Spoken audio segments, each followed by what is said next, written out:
What is emotional intelligence? Well, emotional intelligence is the ability to manage both your own emotions and understand the emotions of others around you. It is the ability to perceive, interpret, demonstrate, control, evaluate, and use emotions to communicate with and relate to others effectively and constructively. That's from verywellmind.com. This is not to say that for you to be considered like emotionally intelligent, you have to just like put on some type of like an imaginary cape and act like Dr. Phil to everybody. Like, no, not at all.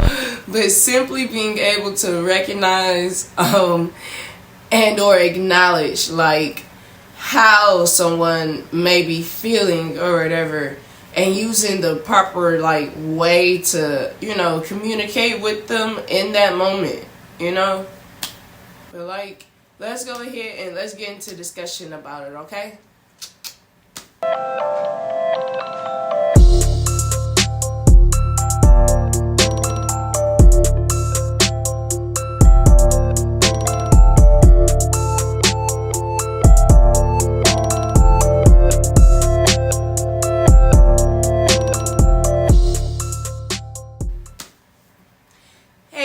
What up though? It's your homie, the one and the only Brianna the Brainiac. New shirt alert.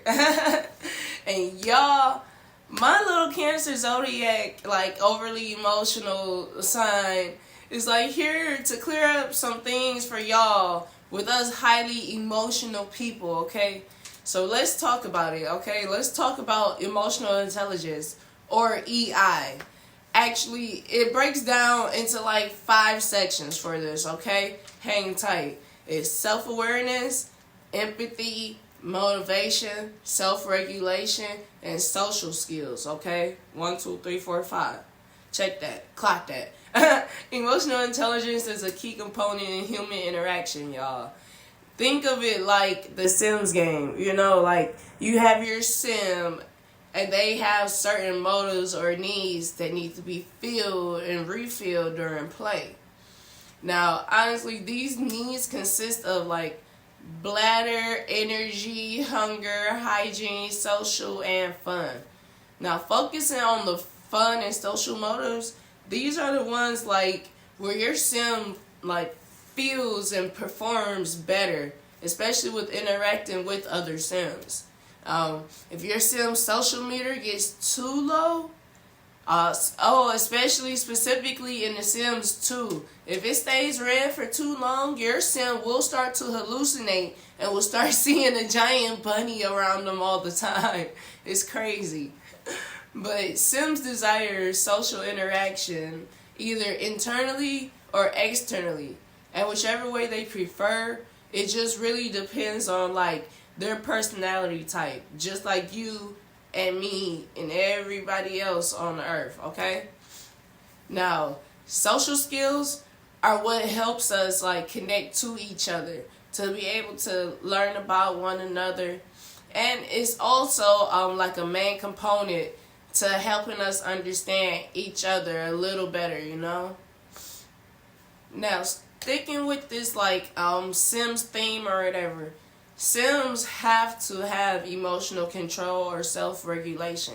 Emotional control directs how well like your sim can deal with negative feelings, particularly jealousy and anger.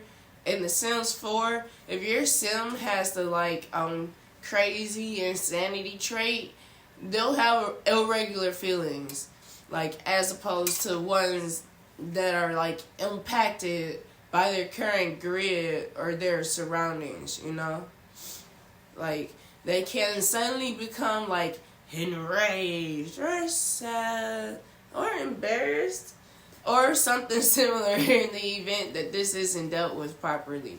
Insanity Sims they really can converse or talk to or with themselves to feel their social needs. So that's kind of cool for Sims play, but yeah.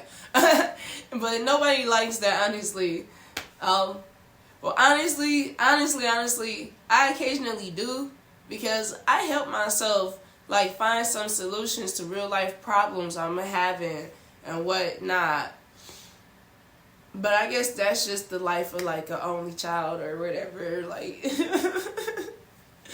but still though, when it comes to taking care of Sims, you're utilizing emotional intelligence with a little extra help from the needs window that shows you like what your sim is in need of, you know. Then at that point, once you know what they're in need of, it's up to you to provide and direct them to fulfill these needs. Excuse me. Now, once your Sims' needs are fulfilled, you'll start seeing things happen. It's really cool. Like, they'll get job promotions, extra simoleons. That's basically Sims money on there, okay? They'll get experience points. As well as your Sim will have, like, green little, like, sparkly things flying around them as if it's, like, basically symbolizing their aura of feel-goods.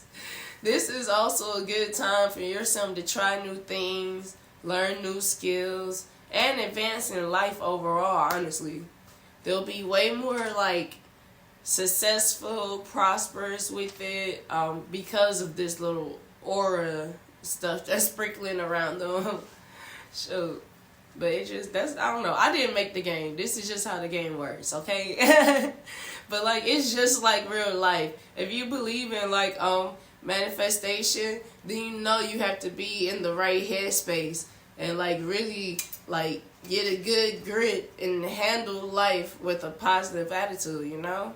Like, once you do that, then good things start happening.